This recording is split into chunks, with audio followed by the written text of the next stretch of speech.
Russians changed, the leader of the group. This is a surprise to my mind because they want to postpone the decisions. But it's too maybe I'm pessimistic a little bit, but we count on Americans that we will continue and they will not give Russia to postpone or to say let's begin negotiations from the very, very beginning because we have the new group. Yes, I think that will be a big mistake, and I hope that our American partner will not give such possibility to Russians play with them. Mr. President, the Europeans are not at the negotiation table at the moment. Do you want them to get back? Yes, of course. Yes? Yes. And what do you think about the efforts of President Macron to talk directly to Putin? It's his decision. He told me before, and he had coordination with some other leaders. I'm not sure that I have to share with whom of Europeans he shared. I mean, it's his direction. Emmanuel was very open with me. What about the spoke and what the result and estimation of new steps in this direction? I think that Europe has to fix what way they want to coordinate in any kind of negotiation.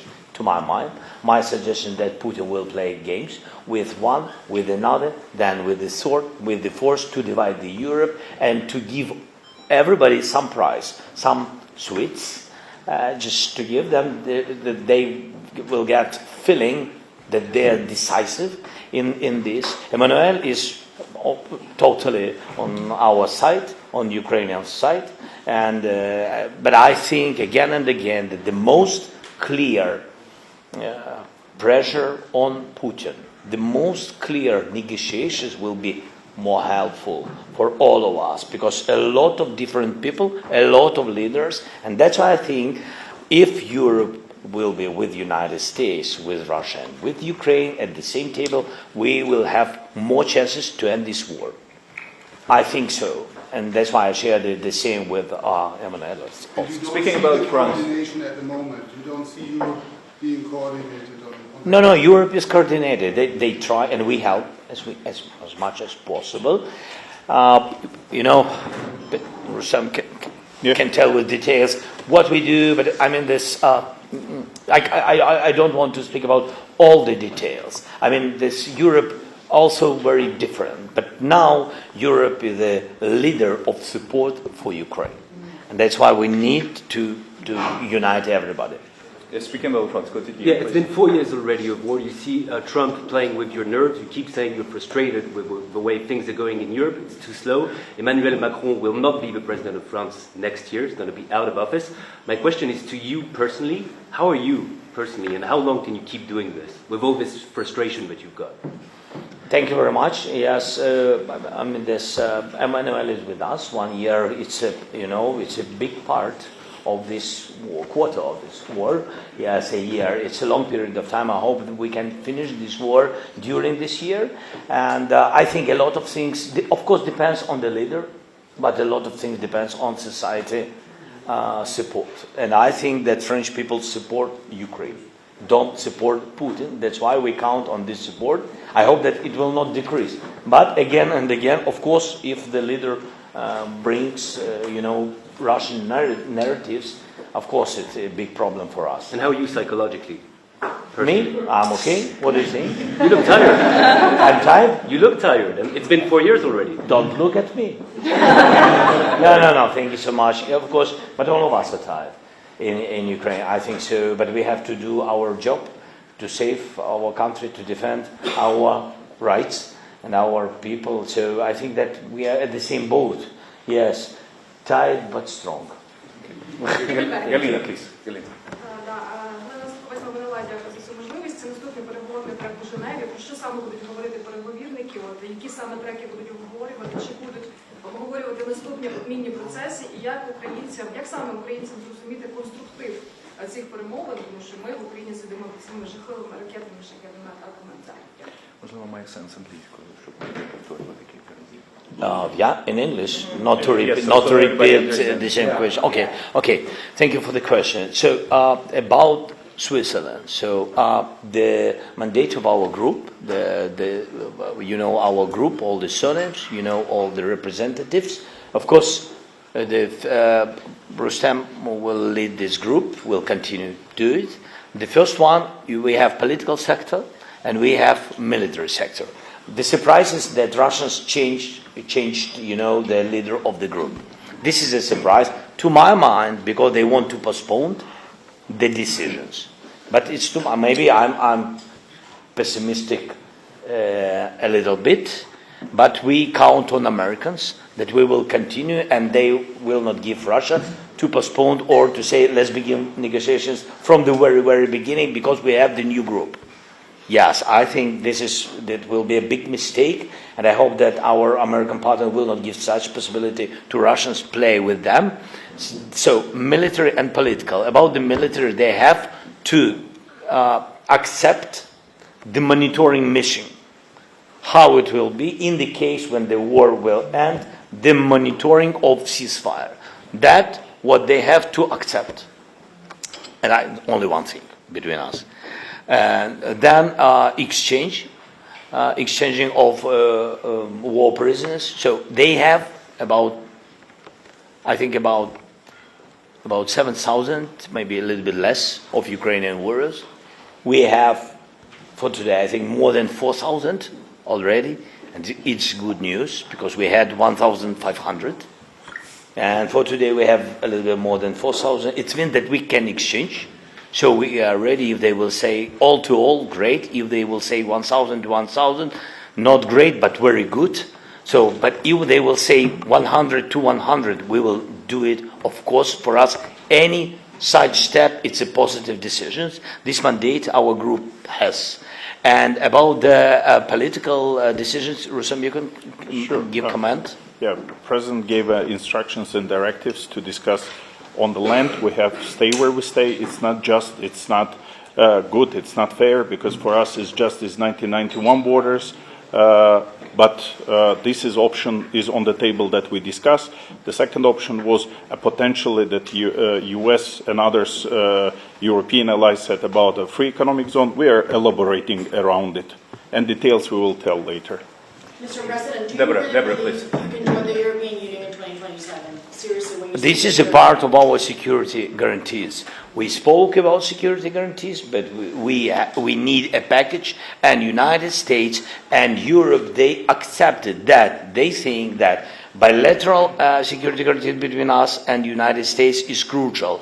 Trilateral between United States, Europe and Ukraine is very important. It's been coalition with the backstop of the United States. And our membership in EU is the third part of security guarantees. So we need it. This is the package for us. One doesn't work with another because it's economical security guarantees. We speak about the day. We underlined it more and more that we have to be ready. My team has to prepare. The government team, the parliamentarian, they have to prepare everything. Technically, Ukraine has to be ready in 2027. But the date of acceptance depends on all these dialogues with 27 members. But we need the date. We are speaking to fix the date in this document. I said it previously. I think that with all respect to United States and Europe, but if we will not have the date in the document, I think that Russia will block our membership in future. And it will be the problem for all of us because they will do it. They will use some other countries or by themselves because they don't want us to be in EU. Deborah Haynes from Sky News. The UK and some other allies today have come out and said that Alexei Navalny was killed with a deadly toxin, probably from a lab, that comes from Ecuadorian dart frogs. And they say that it's only Russia that could have done this. What do you say? Only who? Only Russia. Only Vladimir Putin's Kremlin that could be behind this. So what do you say to that? Are you worried that Putin might try to use this kind of poison against you? And what needs to be done by the West to deter Vladimir Putin from poisoning his enemies? A very difficult question. I mean, I don't know what will be tomorrow. I'm really open for this. We have to fight each day. So our life, each day, new life. Each day, new life. One goal, how to survive. I'm not thinking about myself, because a lot of people, we lost a lot of people. So I'm one of all the people in Ukraine who are in Ukraine, and we fight for this. So I can't think about Vladimir Putin and about his poison ambitions, if he has, I don't know, but he had. Yes, and I think I can't think about it, because otherwise I will think only about it. But I don't have time on it. So they attack us with, you see, hundreds of drones and missiles. What is the difference between poison and missile? I don't see the difference. Max. And about Navalny, I don't know. Maybe I think that Russians. I think that he did it, but I don't know what they used for this killing. Максим Драбок, Deutsche Welle. Скажіть, будь ласка, чи є якийсь апдейт в контексті європейських військ в Україні? Ви зустрічалися, зокрема, з канцлером Мерцом. Чи є шанс, що Німеччина перегляне свою позицію, війська можуть бути потенційно в Україні, а не на кордоні з Україною? Дякую. About coalition of the willings and about the troops in Ukraine, you know my position is next. From first days of the war, of course, all our soldiers, all our people wanted, of course, not to be alone during this fight.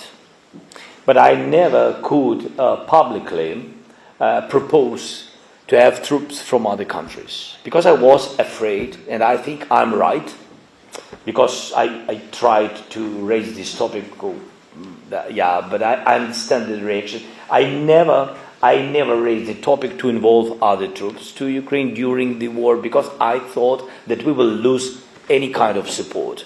And I was afraid, and I will not risk now. Because the high price of this risk. This is the decision of each country.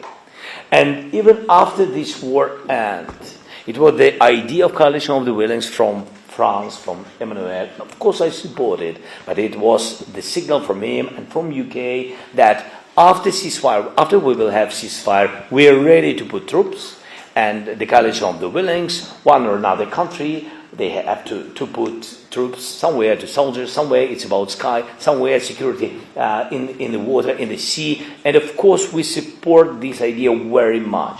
And of course Russia is against this idea. And of course when we speak with Americans, and they said, that, for example, that Russia is against, but they will not attack you. My question is this simple. So if they don't want to continue the war or third time to come to us, why are they afraid, Europeans? They're just staying. Why do you afraid? So if you don't want to go, why are you afraid of them? Why are you afraid? Because you know what? Yeah. You had a follow-up. Yes, he wants to have opportunity to come back. He has this in his mind, I'm sure.